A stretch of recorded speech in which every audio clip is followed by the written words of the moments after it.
நான் என்னுடைய ஆபீஸ்லேருந்து கிளம்பி வரும்போது என்னுடைய தீவிரவாதிகள் எல்லாருமே என்னை அட்டாக் பண்ணி என்னை சாகடிக்கணும்னு சொல்கிற ஒரு காட்சி.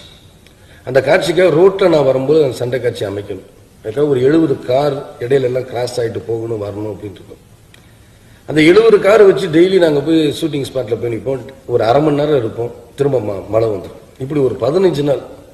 இதே மற்ற தயாரிப்பாளர்னா இல்லை வேண்டாங்க, ஒரு 5 காரை வச்ச உடனே முடிச்சிருங்க அப்படின்னு சொல்லுவாங்க. ஆனால் அவங்க எதையுமே அது நினைக்காம தைரியமாக அது எவ்வளோ நாளும் எடுங்கன்னு நாங்கள் கிட்டத்தட்ட அந்த சண்டை காட்சி மாத்திரமே ஒரு 18 நாள் எடுத்து முடித்தோம். ஆனால் 18 நாளும் எடுக்கலை. ஏன்னா 18 நாள் ஒரு அரை மணி நேரம் இல்லை 10 நிமிஷம் தான் ஷூட்டிங் நடக்கும், மழை வந்துடும். கடைசி அதை 2 நாள் மாத்திரம் மழை இல்லாமல் இருக்கும்போது அந்த சண்டை காட்சிகள் எங்களுக்கு தேவையானதெல்லாம் பண்ணி கொடுத்தாங்க. ஆனால் இதுவரைக்கும் நான் நடித்த சண்டை காட்சியிலே அதிகமாக ரிஸ்க் எடுத்து பண்ண ஒரே சண்டை காட்சி அந்த தான். அது மக்கள் மத்தியில் பேசப்படுற ஒரு சண்டை காட்சி அமைச்சிருச்சு.